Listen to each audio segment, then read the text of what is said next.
Gender equality in Indian Armed Forces.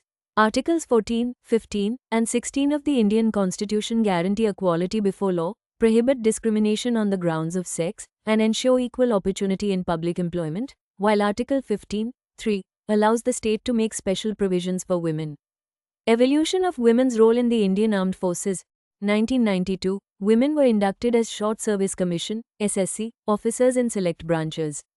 2015, women inducted as fighter pilots in IAF, on experimental basis, made permanent in 2022. 2020, Supreme Court and Secretary, Mod V.S. Babita Punia, women eligible for permanent commission in Army's non-combat streams. 2021, women allowed in NDA for officer training. 2022, first woman posted in BROAZ, Civil. 2023, women inducted into the Artillery Regiment for the first time. A major turning point came in 2020 through the Supreme Court judgment in Secretary, Ministry of Defence V.S. Babita Punia. The court ruled that women officers are eligible for permanent commission in the Indian Army's non-combat streams at par with men, and it strongly criticized the use of gender stereotypes, rejecting arguments based on physiological differences and social roles. In 2021, the Supreme Court further strengthened gender equality by allowing women to appear for the National Defence Academy examination, stating that their exclusion violated Articles 14, 15, and 16 of the Constitution. In 2022, a woman was posted for the first time as an executive engineer in the Border Roads Organization, and in 2023, women were inducted into the Artillery Regiment for the first time. Current status: Indian Army, women in all corps except infantry, armored corps, pilot projects under discussion. Indian Navy, women as officers in all branches, including warships.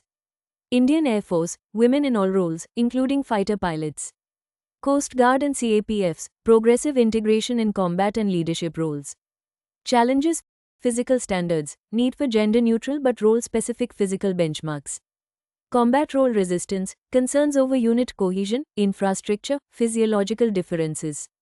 Deployment issues, facilities for women in remote, high-altitude combat zones. Mindset barriers, prevailing gender bias in traditionally male-dominated forces. Career progression, ensuring equal opportunities in command postings.